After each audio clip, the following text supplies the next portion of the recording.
Ayun. So, good evening guys. Ngayon po ay Monday, October 28, 2024 at nag-bounce naman yung market natin. Kaya lang parang matablay pa rin yung yung galawan ng bull market kasi ilan lamang sa mga stocks natin yung nakita natin na nagberde for today's trading. Pero parang mas madami nga yung yung blue chips na umakyat for today's trading natin. So yung galaw pala natin na 0.4%, pinitik siya sa sa pre-close ng market. So siguro mas maganda bukas yung sentiment ng market natin. So nag-close tayo ng 7,343.24 and meron tayong 47.81 million net foreign sell. So in-expect natin mas maganda yung trading natin bukas kasi yung futures na pinapakita ng US market medyo malakas siya. So alam niyo na yung nangyari over the weekend so pa sa mga hindi pa nakakaalam. So umatake na si Israel doon sa bandang Iran. So sa ngayon parang hindi naman nababawi si Iran. So yun yung tingin natin is magkakos ng rally dito sa galawan sa US market. So ewan ko lang sa Asian market hindi ganun kalakas yung yung epekto. So siguro na price in na yung mga previous na drop ng index natin. Okay? So hindi pa rin umakyat masyado si PSE. Hopefully bukas yung nakita natin na pitik is masustain ni market natin. Tapos, yung mga trending natin, meron silang common dito. Puro sila may letter C. So, nanguna dito sa listahan ko si MRC. So, ito, medyo malakas yung bigwas. Umakyat siya ng 8.51%. Ayan, congrats po. Yung mga humuli sa kanya, di ba? May pattern si MRC natin. Umakyat, bumababa, pero nagkakaroon siya ng higher high formation. So, meron siyang net foreign buy na 381K. Ayan. So, malakas si MRC followed by Macro Asia. So nung umaga silang dalawa yung nagko-contest doon sa bandang taas. So nag-up si Macro Asia ng 5.49%. And then meron siyang konti na net foreign buy dito sa market kahit paano meron siyang 5.87 million na net foreign buy. Tapos si SEC natin, ayan, alam natin yung kwento niya, di ba? Namigay na siya ng dividendo. O, parang ex-date pala yung galaw niya. Pero ang maganda sa kanya, di ba, 7% yung dividends, more than 7%.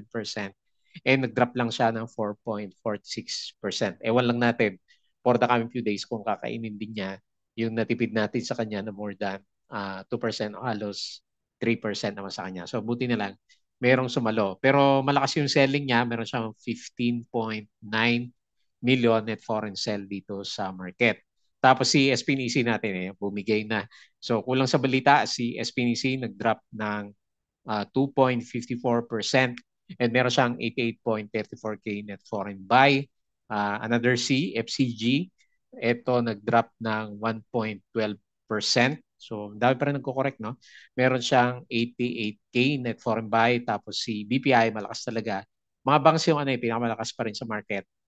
Meron siyang 0.9% na bounce for today. And then, tingnan mo, lakas ng foreign buy niya. Meron siyang 207.36 million net foreign buy. So, dito sa mga blue chips, mga banks ulit yung yung namuro dito sa galaw natin. Okay? So, yun po yung mga major movers dito sa market o trending stocks natin. So, disclaimer pa rin guys sa mga bago sa channel natin. Please don't forget to read yung ating disclaimer. Sabi natin, yung ating review is for education purposes lang po yan. So wag mong gagamitin to as a reason para mag-buy, sell, or hold ng stocks. Meron po kasing risk na involved sa market.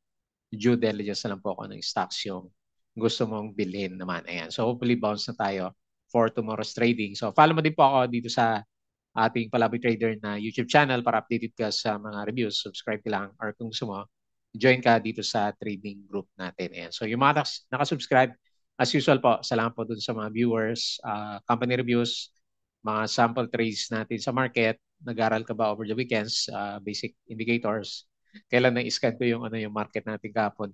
So wala talagang maganda na setup, pero hopefully ngayon meron ng mga lumabas. Fundamentals, yung mga risk management plus yung ating mga basic na PSE, stock market studies. Sa crypto, follow mo na lang po ako dito sa ating Palaboy Trader. Crypto ko to para sa mga play to earn games. So nag-bounce si crypto. So nung Sabado nag-drop siya nag 66K. Tapos ngayon umabot na ulit ng 68K si crypto natin. So follow mo din po ako dito sa ating Palabi Trader na Facebook account para updated ka sa mga posts natin or dito sa Facebook page na Palabi Traders, articles natin dito sa Bodega Peak, local market, US and cryptos. So ano ba yung mga na-post natin? Konti lang yung na-post ko ngayon eh. Pero at least kahit pa paano maganda naman yung ano eh, yung closing ng market natin. So tingnan natin yung pinaka-summary ng galawan dito sa PSE. So net foreign sale tayo ng 47.81 million. So bago yata ng pre-close, more than 100 million to. So siguro binawi ni BPI yung ano, kasi 200 million yung ano, net foreign buy naman sa kanya. So makita natin dito, mining and oil pala yung pinakamataas dito, 0.9% followed by finance sector natin. So nag-up siya ng 0.88%. So lahat naman sila is nagberde.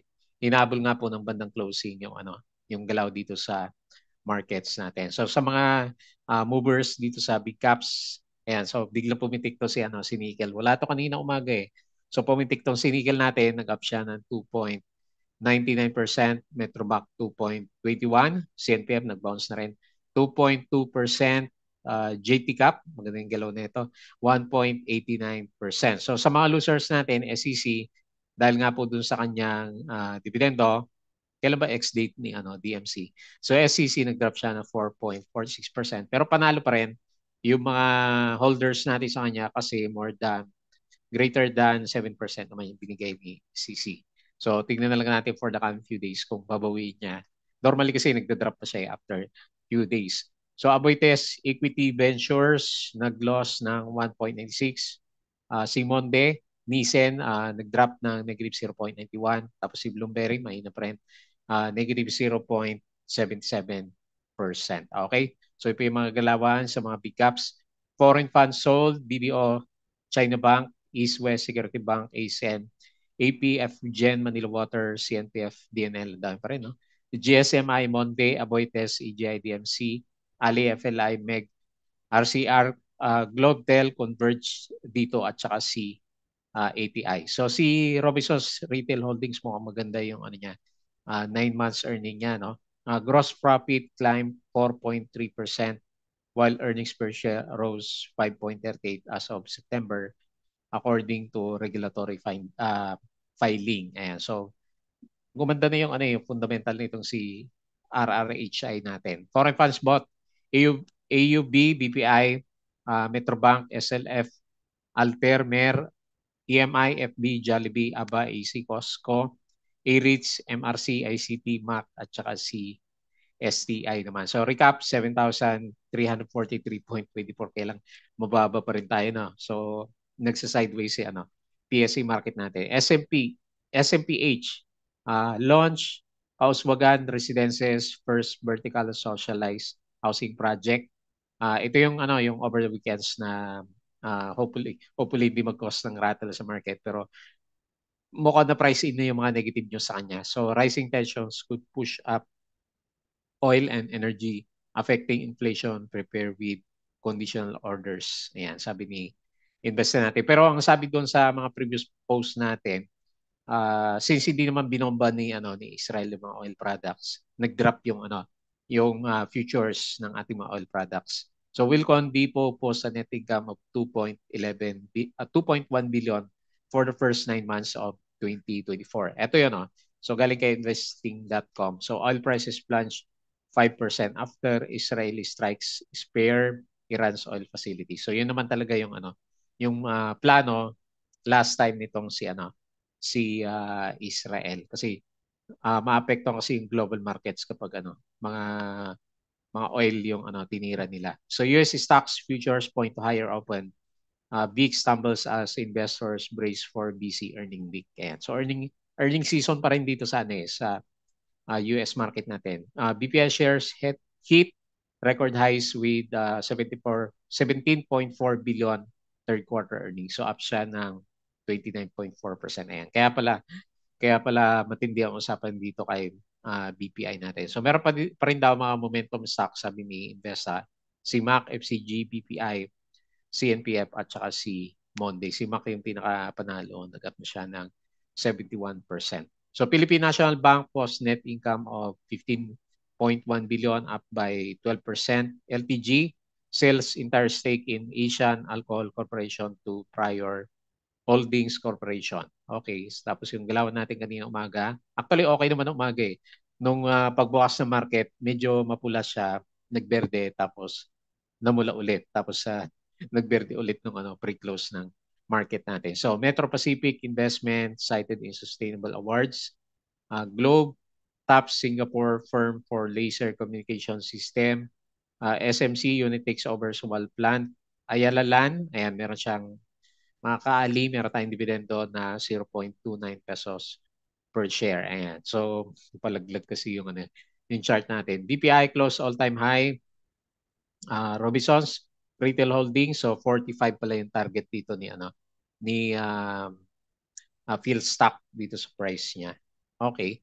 So, halos nandun na siya. Philippine Stock Exchange has identified 6 companies. So, meron daw tayong upcoming na for the next 12 months na bagong IPO. Ayan. So, hopefully matuloy yan. So, si Topline, di ba yung isa? Globe Telecom, through its subsidiary, Asticom has piloted a laser communication. San Miguel Unit Solar Power has officially taken over. Okay. Tapos si BSC is on track to complete its 50 megawatt wind power project in Mabini, Batangas by 2028. Ayan, matagal pa naman. Tapos si Alco, prefers dividend at 7%. Ang tataas na ng mga binibigay ngayon ng mga companies, no? 7%. Si Double Dragon, di ba? Ilan ba? 8% yung mga bonds niya. So, PSE base, 24 fundraising down 34%. Okay? So, anyway, lumipas na ng konti yung bad sentiment doon sa Iran-Israel. Yun yung pinaka-good news ng markets natin. So, hopefully wala na masyadong bawian doon kasi kung hindi, yari na naman yung mga stocks natin for the coming few days. Okay? So, guys, yung ating Patreon, patalasas ulit yung mga gusto ng guide sa trading po sa Philippine markets. Sali lang po kayo dito sa Patreon channel naman natin. Ayan. So, yung mga gusto ng guide sa trading po sa Philippine stocks. Okay? So, balik tayo dito sa PSE market. Okay, so gumaganda yung itsura ng market natin. So far, ang nagugustuhan lang natin sa kanya, syempre, bukod sa nag-bounce lang tayo, so parang sideways yung galaw ng market natin is, syempre, yung foreign buying pa rin naman at saka selling.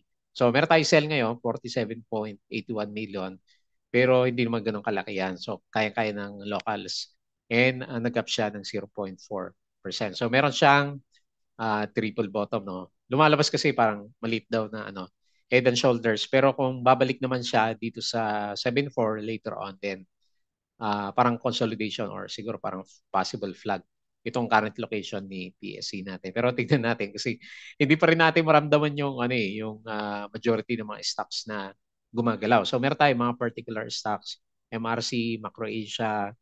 So sila din lang naman yung since last week na gumagalaw dito sa markets natin. So bearish pa rin naman yung overall picture ng pinaka-RSI level natin So pababa pa rin naman siya, and ganun din naman yung MACD formation natin. So hindi pa masyadong tapos yung negative sentiment dito sa markets po natin. So tingnan natin for the coming few days. So siguro kung medyo maganda rin, malakas yung closing ng US market mamaya, then pwede may ambon sa local markets natin. So nakita natin yung galawan ng mga big caps. Dito tayo sa mga winners.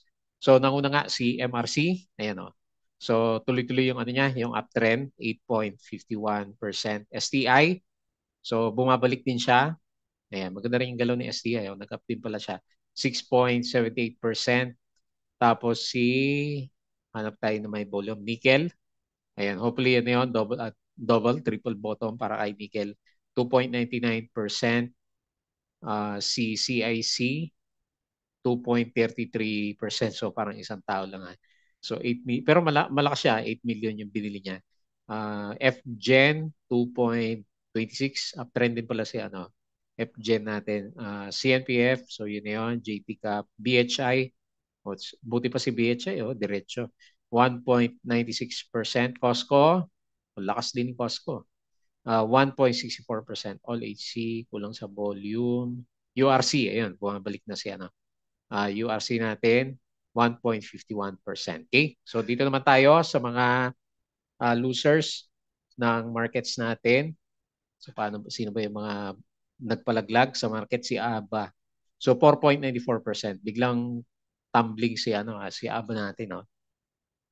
Okay, so hanap ulit ng support yan. Tapos si SEC. So dahil nga po yan sa dividends. Pero maganda kasi medyo bumawi nga siya. So hopefully ma-close the gap tayo for the month. O hindi na siguro habol, no? So siguro sa mga by November na magko-close the gap si SEC. Sino pa? Cebu. Cebu nag-drop siya ng 2.66. Sino pa may volume? Si SPNC nag-breakdown na rin yung mga alaga natin.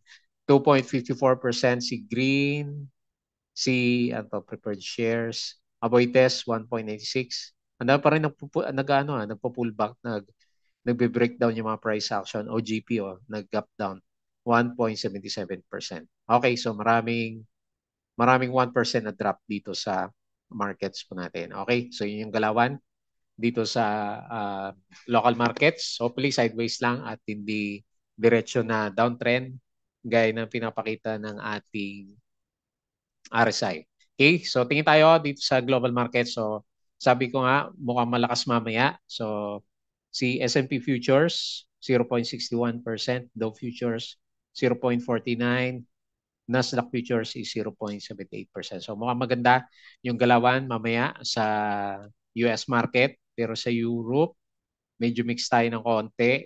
So may mga berde pero may mga mapula. And ganun din dito sa bandang Asia. So marami din yung nag-drop pala ng galawan dito. Pero meron pa rin berde kagaya ng Korea, India. Ayan, so nag-up sila for today's trading natin. Okay? So ito yung global markets, crypto. Ayan, malakas si crypto na wala na kasi yung negative news natin. So Bitcoin, nag-up siya 2.35%, 68K, no? So papunta ulit 70K. Ethereum 2.5K at saka si BNB 593. Ayan. Parang mix tayo Pero halos berde lahat ngayon. Okay, so halos berde lahat dito sa bandang cryptos natin. So balik tayo dito and very quick review dito sa mga trending stocks. So hindi ko pa rin masyadong ramdam yung bounce ng market natin. So unahin natin si MRC. Ayan. So piso na ulit si MRC natin. So nag-up siya, malakas 8.51% and meron siyang 381K net foreign buy. So malakas talaga siya kasi buhay ulit yung nabuhay ulit yung volume niya. So tuloy-tuloy yung trend nitong si MRC natin. Clone ko to. Dito natin nilagay last time niya, 'di ba? Yung galaw niya kasi eto nag-pullback naman siya. So dito ko nilagay last time. Okay. So tingnan natin. So parang ganun nga, parang doon naman papunta yung price action natin.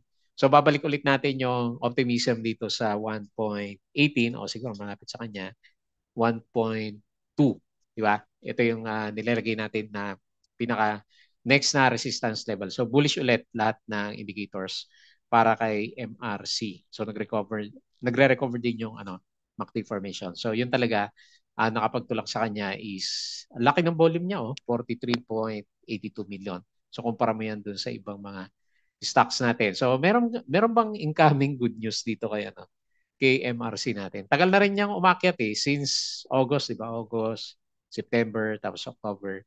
So halos 3 months nang pa-recover yung price action nitong si MRC natin. Malay mo, may balita na palabas dito na hindi natin alam. Kasi binobomba pa rin siya ng volume ng ng mga traders natin, no? So kahit na negative pa rin naman yung earnings nitong si MRC natin. Okay, so congrats dun sa mga bumili ulit kasi parang may pattern siya bumabagsak ng malakas tapos nagba-bounce ng malakas pero yung overall picture uptrend naman itong si MRC natin. Okay? Next, Macro Asia. So bintawan mo na ba si Macro Asia natin? So nag-up siya ulit ng 5.49%. So lumalaban talaga siya, no? So lakas niya, MA9 pa rin pinaka-support. 5.87 million net foreign buy and up siya ng 5.49%. So overbought ulit si Macro Asia. Mukhang matagal pa yung yung galawan natin Pero kung titingnan mo, okay, lagyan ko muna. Resistance muna yung previous peak Dito lang muna sa 7.68. Pero meron nga ugali si Macro Asia na kapag naka-momentum siya, dumidiretso yung galaw niya. So ito yung isang case na halos parehas yung gusto niyang gawin dito. So temporarily ito 7.7 resistance pero pwede natin itaas yan kapag na-break na natin to. Kasi ito yung previous na ito yung previous na nag-drop si Macro Asia natin. So okay yung trend channel natin, buhay ulit. Balik natin, no. O, hindi parehas dito sa bandang taas. So parang nag-breakout na rin siya, no? O nasa resistance area. So babagoy natin yung bukas kapag nag-breakout tayo dito sa 7.77. Pero yun nga yung ugali niya, hopefully lang, cross fingers, kapares dito sa bandang kaliwa. Ayan. Kung papasinin mo, yung current pause niya, pares na pares dito. So, eto, ayan. Pares na pares yung itsura niya dito at saka dito. Di ba? So, tignan natin ngayon. Di ba? Ganun din, nandito na siya. So, ang pinaka-best scenario, hindi siya mauntog dito at yung gayahin niya nung bumalik siya dito sa bandang 15 naman. Ayan. So, worth waiting si Macro Asia kasi diretso pa rin Packet pa rin yung price action natin and nabuhay ulit yung volume natin sa kanya. Okay? So, optimistic din ako dito kay Mac. So, hindi ko pa binibenta lahat pero cross fingers muna as of now. Hopefully, ma-breach natin yung 7.8. So, ito kasi yung pinaka malapit na resistance ni Mac. Okay? Next, yung ating alagang dividendo, si SCC. So, malakas siya, no? Kasi nag-drop siya. Kasi ang dividends niya 7.35% pero nag-drop lang siya ng 4.46. So, yung mga nag-sell kanina, kung nag-sell na sila, panalo siya ng halos 3%. So dito sa dividends kay SEC. Pero kung ma-wait mo siya, and then mag-close the gap ulit later on, pwede kang kumita ng halos more than 7.35%. Kailangan remain sumisin kasi may ugali din naman siya na after ng gap down, nagpo-pullback pa siya ng ilang araw. So parang kinakain din niya yung buong dividends niya. Ito, nag-drop pa nga siya ng mas malalim doon sa binigay na dividends. Ayan. So tingnan na lang natin bukas. So since tapos na yung X-date, gagamitin na lang natin na support is 31 pesos. Ayan. So hopefully mag-close the gap ulit. Pero bago mag-close the gap, matagal din Buwan din ang inaabot bago mag-close the gap si SEC. Next, SPNEC. So bumibigay si SPNEC natin. Ayan, nag-break na yung support. So medyo malinaw, halos nandun pala siya, no? Okay, nag-bounce siya dito ng konti, 1.15. Pero pinakamalapit na pattern niya last time, ito kasi yun So medyo nag-breakdown na siya. Ayan. So remains to be seen kung kaya niyang i-bounce. Pero sa ngayon, syempre, bearish yung sentiment natin para kay SPNEC natin. Kasi pababa lahat ng indicators natin. Price action, RSI, MACD. So, isa lang. Ayan. Wala na kasi yung balita natin Kaya nag-breakdown si SPNEC. So, nag-drop siya ng 2.54%. Next, FCG. Pagod na si FCG natin. So, nahirapan siya. Okay, malapit na yung dividends. O isang buwan pa ba yan? November 13. 2 weeks pa, no? Mahigit 2 weeks pa. Yan. So, nahirapan si FCG. Kaya hindi rin ako magtataka kung babalik tayo at magre-retest ng 0.85 naman. Ayan. So, overall picture, uptrend pa rin naman siya. Kailan parang nawala yung momentum ni FCG. Nagkabusan kasi sa buong market. So, negative 1% lang naman, negative 1.12%. Halos para sila, no? 88K din si SPNEC sa net foreign buy. And then, okay. So, yan lang muna, 0.85. So, sideways to pullback muna yung tingin natin sa kanya. Kung gusto mo ng trading channel, ito, clone mo lang to and then, ayan. So, meron naman siyang channel na pinupuntahan. So, sabi niya, pinaka-support niya is dito nga sa around 0.85. Okay? Next, lastly, si BPI. So, overall picture, panalong-panalo si BPI. Kasi nakalampas na to sa pre-pandemic natin, di ba? Tapos mas mataas pa siya noong 2019. Ayan. So panalo talaga investor kaya dito sa mga big caps na stocks natin. So wala na rin siya. Nag-breakout na rin siya. So malakas talaga yung galaw.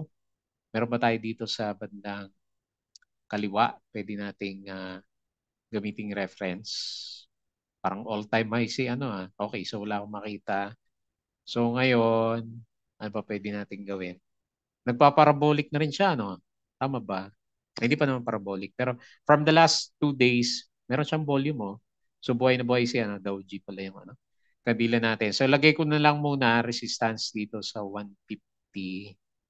And meron tayong ascending triangle formation sa kanya. So very, very bullish yung ano, mga itsura ng indicators ni BPF po natin. Lalo na, ayan, binomba siya ng 207 million na net foreign buy para sa 0.96% na galawan niya. Pero parang Dow G yung ano yung kadila natin. So tingnan natin bukas kung ano, kung anong kung ida-drop ba niya yan kasi medyo negative pala yung ano, yung candle natin kay BPI natin. Okay? So anyway, gain pa rin naman tapos net foreign buy. So follow mo na lang yung trend ni ano, BPI po. Okay? So yun na lang muna yung ating review. So wala pa rin tayong mga spectacular na masyadong galawan sa mga stocks maliban sa mga previous runners natin na MRC, STI, Macro Asia. So sila-sila pa rin naman yung gumagalaw dito sa market natin. Pero at least nawala na yung tension sa ano sa Iran versus Israel naman. Kaya yung futures ng US market medyo maganda siya. So kung siguro kung berde naman sa US, most likely ililift din niya yung sentiment ng global markets bukas. Cross fingers muna. Okay, so yun lang muna yung ating review for today. Bago time close, please don't forget to subscribe and join ka sa trading channel, trading journey natin, channel natin, group. Ayan, so crypto ko to, follow mo na lang po, Facebook account, Facebook page, Bodega Peak, Twitter, and Patreon, yung mga gusto ng guide sa trading po sa Philippine market. Sali ka lang po dito. Okay, so yun lang. Maraming salamat. Kita po ulit tayo bukas.